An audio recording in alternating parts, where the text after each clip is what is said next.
On the 12th of June 1987, the once popular movie Predator was released on our cinemas. As they used to say in Hollywood, it all started out as a joke. The joke went like this. Rocky had already beaten everyone around, and he only had to fight some unknown alien creature.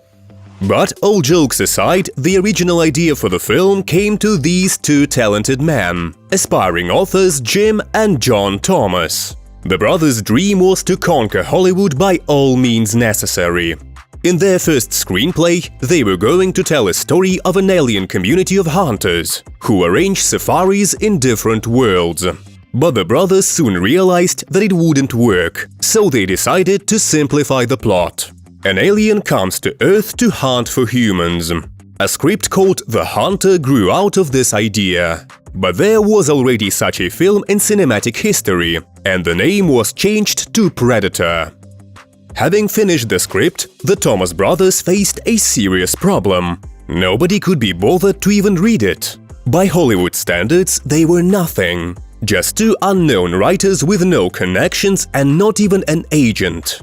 Not a single producer in their right mind would have wasted a minute of their time on them, not to mention read the script. But the brothers found an ingenious way out. They snuck into the 20th Century Fox studio office and literally put their script under the door of one of the studio executives. Well, the Thomases were lucky. Their story was read and shown to the producer Mark Davis. He realized the potential of the script and invited Lawrence Gordon and John Silver into the project. Silver, who had just produced Commando with Arnold Schwarzenegger, sent the script to Ian Arney, and the actor agreed to play the main role. For the director's position, Silver suggested John McTiernan, and the role of the alien hunter was offered to little-known, well, back then, Van Damme.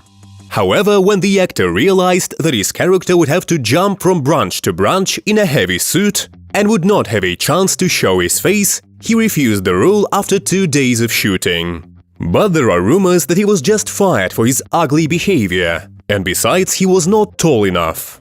In the end, the role was played by a huge actor, Kevin Peter Hall, who was 2.2 meters tall. The roles of the other characters were played by physically trained actors, who would look as solid as Arnold in the frame. And that's one hell of a requirement.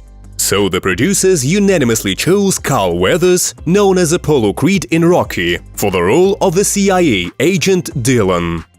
Billy the Indian was played by Sonny Landham, but the role was given to him on condition that the site would be under the supervision of a bodyguard. Guards were required not for him, but for the other actors. Landham was a famous brawler. Bill Duke, who had worked with Schwarzenegger and Silver in Commanders, got the role of Mac. There was also a place for 2 former military men. Jesse Ventura, the wrestler who played Blaine, served in the US Navy Special Forces.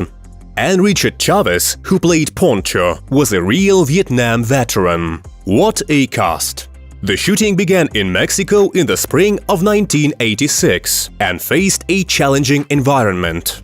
While the actors fought the alien, the crew had to contend with terrestrial creatures – snakes, leeches, and ubiquitous insects. As for the climate, it did not make things easy either. The sweltering heat of the day was abruptly followed by freezing temperatures at night. Special lamps were used to keep the actors warm, and Arnold, in order to stay warm, drank hunting tea, a mixture of tea, honey, red wine, and schnapps. In addition, Arnold had to be covered in clay most of the time, which made it difficult to exchange heat in difficult climatic conditions.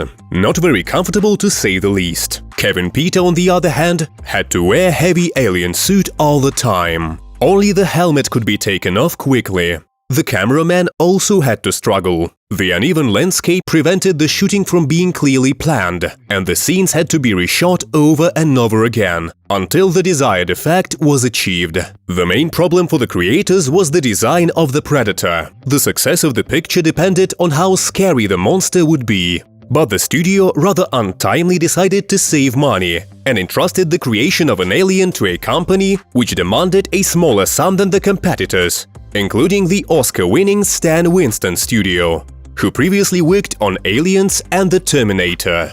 As you know, the miser pays twice. When the Predator first appeared on the set, Mark Tiernan said, "Oh shit, looks like we're in trouble." And they sure were. In the original design, the alien resembled the offspring of a mantis and Anubis. The four-toed lizard-like creature had reptilian legs, long arms, and an elongated neck topped by a small head with huge yellow eyes. The thing looked straight-up comical. So the creators, on Schwarzenegger's advice, turned to Stan Winston. He radically redesigned the monster. The lower jaw of the alien was created by James Cameron. Winston and Cameron flew to the Alien premiere in Japan, and Stan sketched the alien on the way. Looking at the drawings, Cameron remarked that he had always wanted to see a creature with mandibles, insect-like chews, in a movie.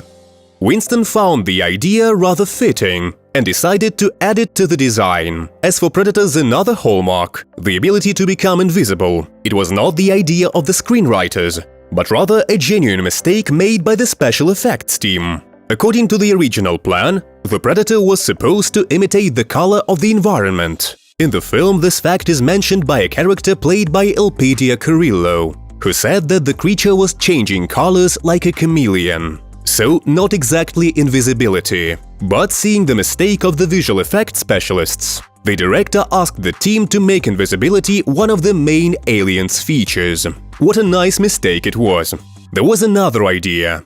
The filmmakers made an attempt to shoot a scene in which the Predator had to jump from tree to tree.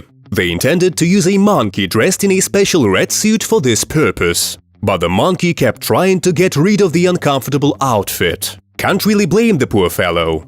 So in the end, the idea had to be abandoned. The premiere of Predator was held on the 12th of June 1987. The audience liked the film. It grossed about $100 million at the worldwide box office, with a budget of only $15 million. Critics, though, were far less supportive.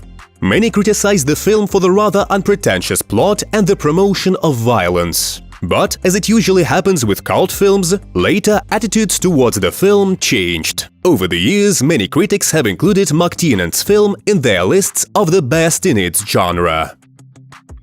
And that is all for today. Don't forget to give this video a thumbs up and subscribe to our channel. Good luck, everyone!